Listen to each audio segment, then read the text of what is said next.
Hi there, so today we're going to be analysing Diamond Foods. My name is Hannah, this is Sophie and Aoife, and today we will be assessing the questions of what business Diamond Foods is in, how they can expect to grow their business, what has led to their success. We will be analysing the cooperative structure and how big they can expect to grow. Foods are involved in the processing, marketing and distribution of snacks and culinary in-shell ingredient nuts. There's a wide variety of nuts involved in their product portfolio. These involved in-shell and both out-shell walnuts. They are marketed based on a balance of delicious, healthy and ready-to-eat meals. So some of the products that they have include walnuts, pecans, almonds, black walnuts, macadamias, pine nuts and hazelnut. So in the snack category, it is run by sort of a separate entity in the company under the label of Diamond of California. So the snacks that they offer are potato chips and ready-to-eat popcorn. One of the brands they have is Pringles. I'm sure this is found in many students' cupboards. So the company sells the products under Diamond California, as I already mentioned. They sell the products at global, national and regional levels. They sell them to independent groceries, drug and convenience stores, wholesalers, retail channels and mass merchandisers. So internationally, the company operates in the United Kingdom, America, Canada, South Korea, Japan, Germany and the Netherlands. So what should Diamond do to grow their business? So a few ideas that I have come up with is developing their internal culture. So they need to establish a viable internal culture which is collaborative, entrepreneurial and characterised by aggressive information sharing. So my uncle, who is an entrepreneur in the UK, has often told me many times that the best ideas and the best way to grow a company is listening to the people who work on the ground floor. They come up with the best ideas because they know how to solve the problems. However, these ideas will never get transferred any further if there's not a good internal culture that is collaborative and they feel comfortable enough to come forward with their ideas. Target current trends. So new products could serve as a catalyst for differentiating the offerings that Diamond Food can offer. A trend that we've been hearing about in a couple of our other classes is the convenience and on-the-go trends. So Diamond Foods has mentioned a couple of times that they want to target our generation for ready-to-go meals and snacks such as their walnuts. So to do this, they need to change things like their packaging and processes in their supply chain to ensure that the synergies are seamless throughout the supply chain. They should also look at strategic partnerships. So involving firms outside can better lead to cost efficiencies, speed to market and improved creativity. They can access better and different resources and capabilities from outside firms. The external securing of resources will let Diamond Foods' internal process be more competitive to market, as well as improving the speed of identifying new opportunities and potential threats. So acquisitions is also another really important thing that Diamond Foods need to consider to grow their business. The opportunity to move into more meaningfully expand into other channels is another growth avenue. So Diamond Food has been proven over time their ability to reinvigorate companies by increasing their relevance in the mind of the consumer. The acquisitions that they should make need to be chosen with great care. They need to be integrated and executed in a way that creates synergies in the supply chain. Diamond Foods have a very ambitious and somewhat unique approach to business. They heavily embrace the saying, bigger is better, and under the leadership of CEO Michael Mendes, the company experienced a period of significant growth and strategic acquisitions, which resulted in a five-fold period of growth. Such an aggressive tactic is due to the fact that the snack foods business is so large and extremely competitive. In fact, the global snack foods market is estimated to be worth about $374 billion, and Diamond Foods is in the thick of that, competing both regionally, nationally and globally for consumer preference as well as retail shelf space. The culture within Diamond Foods could be described as both entrepreneurial and competitive, with a high emphasis on performance. The goal is for decisions to be made effectively yet rapidly in order to get products on the market quickly before evaluating them and improving them if needed.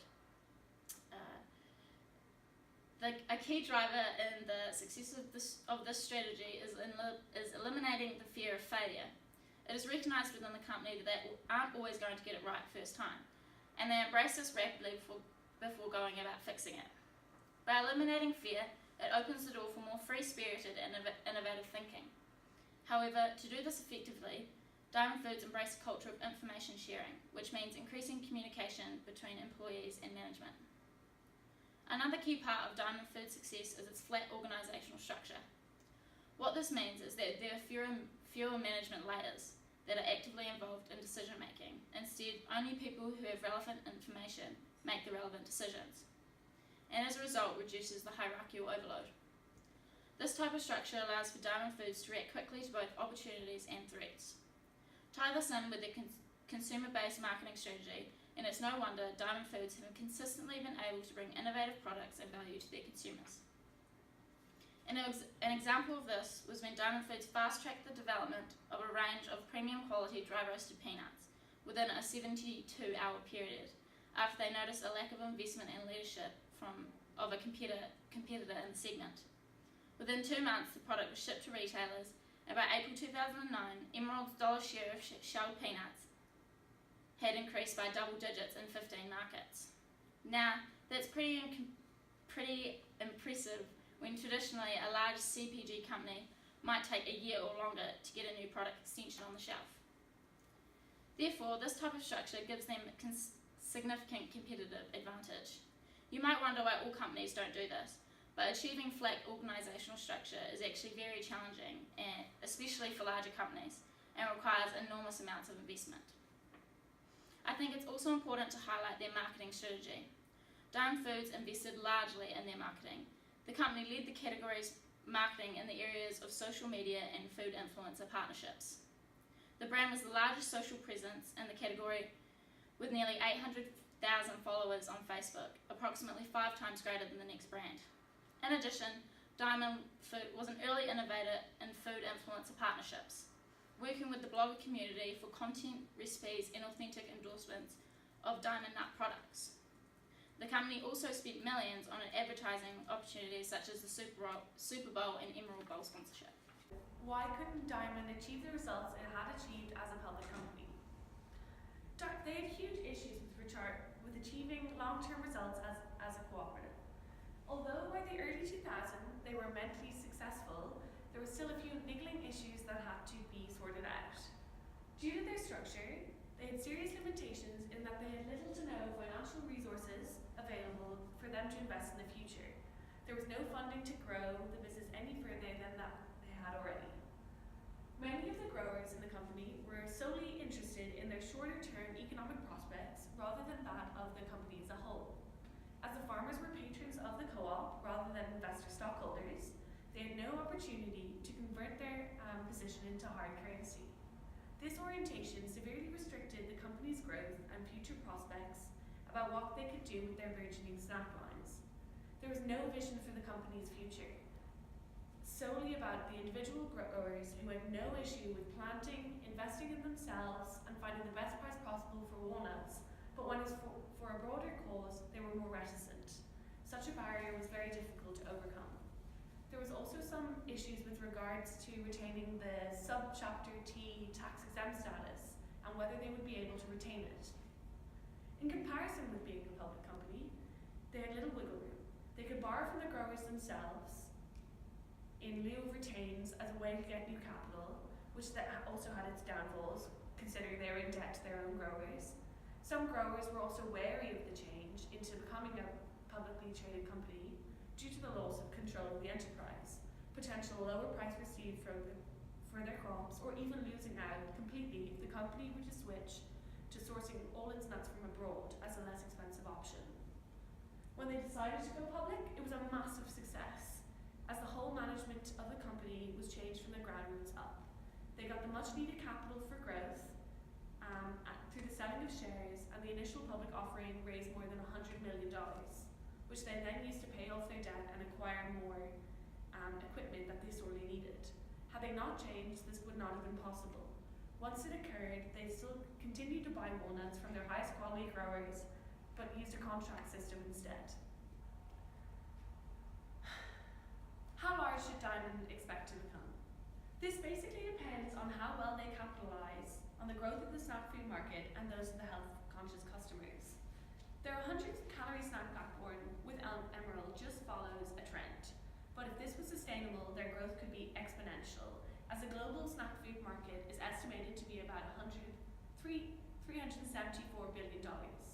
Although gross margin margins of snack foods can be up to 50%. High-fat foods such as walnuts, peanuts, and all the other snack foods that they have may not be so trendy in the near future, so they need to continually push their products, innovate and develop. If successful, they could even overtake their main competitors in the snack food aisle, such as Planters nuts. Generation-wise eclectic eating preferences, they change so rapidly, need to be closely monitored. Sophie spoke about their online marketing presence already, so it's critical to ensure that Diamond and its brands are always in the forefront of consumers' minds and their snacking habits. They could also, hypothetically, push a sustainability image in that its Stockton operation had received the Green Sustainable Business Award and certification for leadership and sustainability, which could help their growth. Their recent category expansion has been instrumental in proving that they can divert from their core competencies rather than just organic growth. Their route changed to follow that of Nestle and Bright Foods, as Hannah already said, taking up, buying and merging with companies such as Pop Secret, which they acquired for over 100 million in 2009, and Kettle Chips, which they acquired in 2010.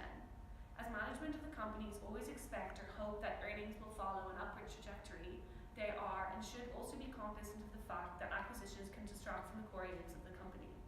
In 2011, they had a massive amount of negative publicity, and so they really need to fix their image so they can recover from their accounting scandal. They have already done this slightly, but in order to become a large, more successful company, it would help if they continue to maintain a very good image and never make a mistake of that magnitude again. Their aggressive growth strategy, should they continue to expand organically or by mergers? They should only merge if the right and most suitable opportunity should present itself. Should they start growing their own walnuts? Definitely not. It works for them to buy from suppliers, and they shouldn't overreach themselves. It works for them to obtain from independent growers, either under contract or on the open market, rather than changing up their value chain and growing them themselves. It would be a big step in the wrong direction. Thanks, Aoife, for that. Now that concludes our presentation. I hope you all have a better understanding of Diamond Foods as a company and how they have progressed over time.